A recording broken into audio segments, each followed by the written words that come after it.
Alors nous avons une relation avec le groupe Hubaristi qui date de plusieurs dizaines d'années. Donc ce sont des gens en qui nous avons une totale confiance et c'est réciproque, je crois bien.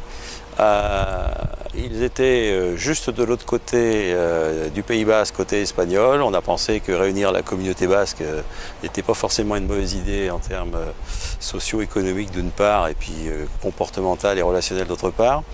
Et enfin, le sérieux de cette société et la rapidité avec laquelle, vous avez pu le constater, ils se sont mis en place pour satisfaire à nos exigences, certes modestes la première année, mais qui sont empreints d'une grande ambition avec eux, nous a fait faire ce choix dont nous nous félicitons réellement, d'autant que le personnel recruté par Hubaristi et à la fois commercial et technique sont des gens qui connaissent le secteur depuis plus de 10 ans et qui connaissent parfaitement bien la clientèle.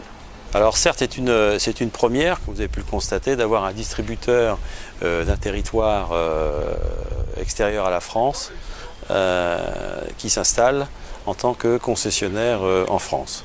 Alors, nous sommes évidemment très flattés que ça se passe en France et de montrer l'exemple sans doute pour le reste. En tout cas, l'Europe Kubota, vous voyez, se fait à une vitesse certaine.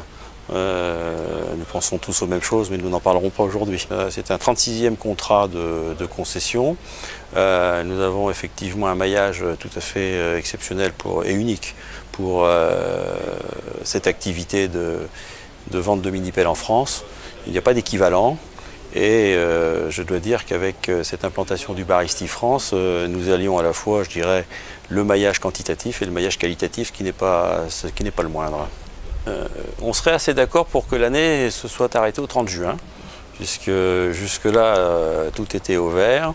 Nous aurons probablement même, à fin juillet, un peu d'avance par rapport à nos facturations 2011. On est un peu au-dessus, très légèrement au-dessus, une trentaine de machines.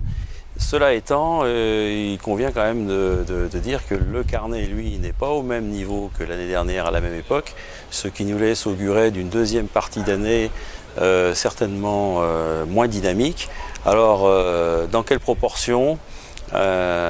Si on veut bien faire un petit retour en arrière historique sur des marchés dans les 5 dernières années, l'année 2008 nous semble la plus proche